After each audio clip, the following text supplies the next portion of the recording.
Most child predator executions are brutal and merciless, but some countries have executions that are 100 times worse than what we find here. Today, we take a look at 6 of the most horrific executions ever inflicted on child predators around the world. Ahmed Al-Anzi, Saudi Arabia.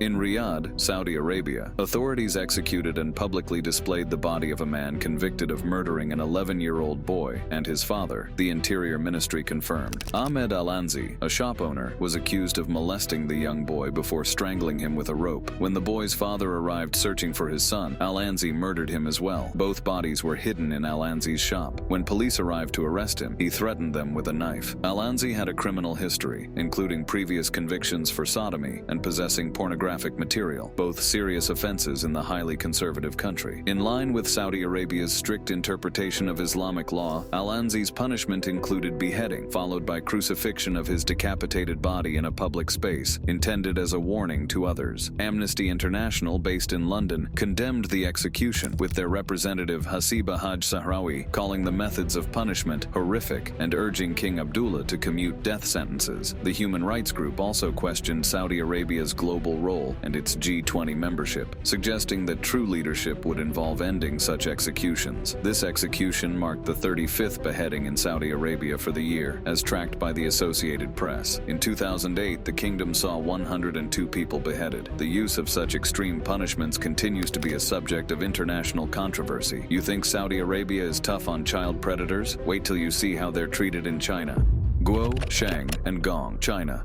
3 child offenders, Guo, Shang, and Gong, were executed in China. The Supreme People's Court, China's highest judicial authority, confirmed the executions, emphasizing the severity of the crimes and the need for strict punishment. Guo, a primary school teacher, repeatedly raped 6 young female students over a 6-year period. Shang, a laborer, abused 8 young girls, often using deception or force to lure his victims. Gong, a village shopkeeper, subjected a young girl to years of abuse, ultimately leading to her tragic suicide at the age of 16. The court highlighted the alarming trend of child abuse cases involving family members, teachers, neighbors, and online predators. These individuals often target vulnerable children, especially those from rural areas or with disabilities, who lack adequate protection and supervision. China's criminal law imposes severe penalties for child abuse, with of minors under 14 facing the harshest punishment. The recent executions underscore the government's commitment to eradicating this heinous crime and protecting the nation's children. Beware, the next case is shocking. Richard William Huckle, England.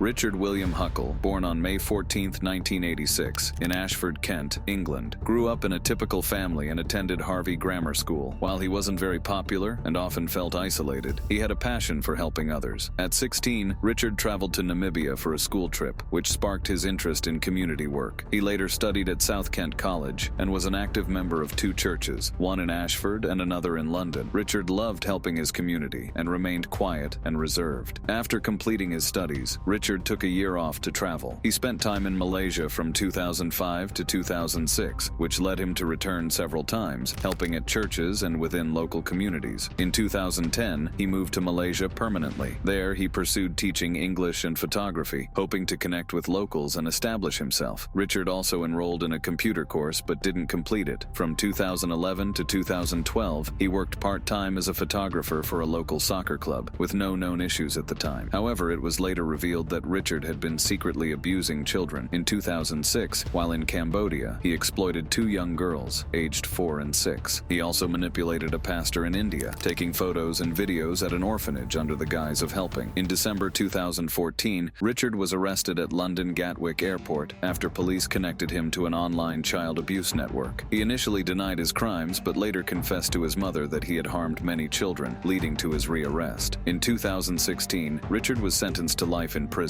with a minimum of 25 years. On October 13, 2019, he died in prison, attacked by fellow inmate Paul Fitzgerald, who was later convicted of his murder and sentenced to life with a minimum of 34 years. Russia is tough when it comes to child predators, and here's why. Oleg Sviridov, Russia. In a quiet Russian town, a tale of betrayal and vengeance unfolded that shocked the world. Vyacheslav Slava Matrosov, an ordinary father, stumbled upon an unspeakable truth about his trusted friend, Oleg Sviridov. One evening while sharing drinks, Matrosov discovered harrowing footage on Sviridov's phone, evidence of his 6-year-old daughter being subjected to vile abuse. Her cries, pleading for mercy, became an unbearable echo in Matrosov's mind. Grief turned to fury as Matrosov confronted Sviridov, dragging him to a secluded forest. There, the predator was forced to face his crimes in the most harrowing way, digging his own grave. Sviridov, now unmasked as a monster, took his own life under the weight of guilt and fear. The story didn't end there. When news of Matrosov's actions spread, the community rallied behind him. The details of his daughter's suffering ignited a wave of outrage, with locals pooling funds for his legal defense. The father, initially arrested on murder charges, became a symbol of parental love and protection taken to the extreme. In court, the narrative shifted. Matrosov was convicted of inciting Sviridov's suicide rather than outright murder. The tragic circumstances and public outcry weighed heavily on the justice system. After serving just 6 months of an 18-month sentence, Matrosov was released, leaving many divided. Was it justice or an act of mercy for a grieving father? This haunting tale underscores the devastating effects of child abuse and the moral complexities of vigilante justice. For Matrosov, the scars of betrayal and loss will remain, but his actions serve as a chilling reminder of a parent's boundless love and the depths of desperation it can reach. Next, we turn to a horrific case from the United States, where the dangers within prison walls prove to be just as deadly as the crimes committed outside them. David Oseas Ramirez, USA.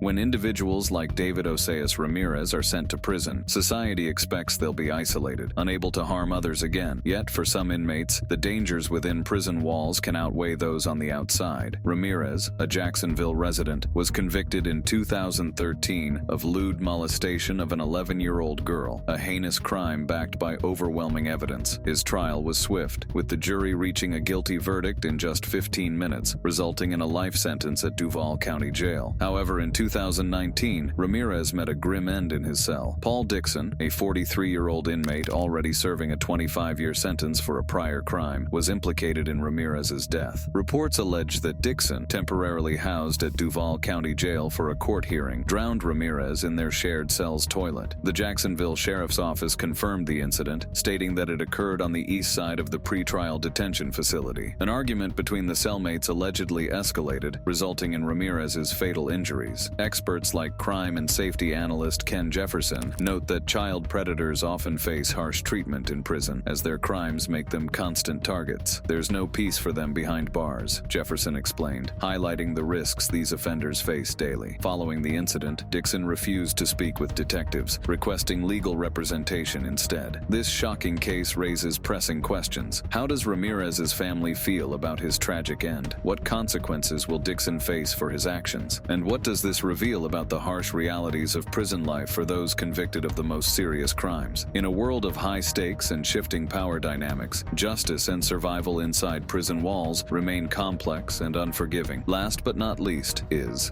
Theodore Dyer, USA.